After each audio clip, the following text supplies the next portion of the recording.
और मेरी शिकायत जो मैंने आज तक कभी नहीं की और ना मैं करना चाहता था, वो शिकायत आज मेरी हमारी माननीय कुमारी बहन मायावती जी से भी है, क्योंकि वो हमारी लीडर है। हमने हमेशा उनको अपने महापुरुषों में माना। जब भी कभी किसी ने उन पर तीखी टिप्पणी की तो हम सब भी मारने वालों ने उनको लताड़ा। हमारे नेता चंद्रशेखर भाई, हमारे नेता बड़े भाई वीरेंद्र सिंह जी, सबने उसकी निंदा की। लेकिन जब हमारे भाई पे 4-4 गोलियां लग जाती, आप तब भी चुप रही। मुझे लगा हो सकता है कोई मजबूरी रही होगी, लेकिन जब कल काफिले पे हमला हुआ फिर भी आप चुप रही। तो अब मुझे ऐसा लगता है कि मैं आपका आदर करते करते तो मर जाऊंगा, लेकिन शायद आपकी जो सोच परिवर्तित हो गई है उसके साथ मेरा मिलाप नहीं होता। और मेरे बड़े दुख के साथ कहना पड़ रहा है कि वही मेरे बहुजन समाज के पार्टी के लोग भी, उनके भी मैं ट्विटर और फेसबुक खंगाल रहा था, कोई पोस्ट नहीं आई।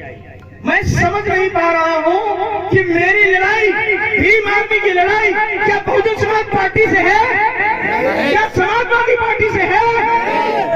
अरे मेरी जिनसे लड़ाई है मुझे लड़ने दो, तुम क्यों उड़ता तीर ले रहे बीच में? मुझे ये नहीं समझ में आ रहा, क्यों मनाब शनाब टिप्पणियां करते हो? अरे कुछ अच्छा नहीं बोल सकते तो खराब भी मत बोलो मेरे साथियों, क्योंकि ये हमारा समाज है। आज आपको चंद्रशेखर आजाद जी अच्छे नहीं लग रहे, लेकिन याद रखना जो पीछे तस्वीर लगी बाबा साहब की, जब ये संघर्ष कर रहे थे तब भी इस देश के बहुत सारे बहुजनों को बाबा साहब अच्छे नहीं लग रहे थे, लेकिन उन्हीं लोग बाबा साहब के जाने के बाद अपने घरों में आज तस्वीर लगाने को मजबूर है। और ये भीम आर्मी का छोटा सिपाही आज आपको कह के जा रहा है कि याद रखना जब 20 साल बाद 50 साल बाद चंद्रशेखर आजाद जी नहीं रहेंगे तो तुम उनकी घरों में अपनी तस्वीर लगाने को मजबूर होगे। लेकिन फर्क होगा हमारे और तुम्हारे में कि तुम्हारा इतिहास उनके साथ नहीं लिखा जाएगा और मेरा इतिहास उनके साथ संघर्ष में लिखा जाएगा।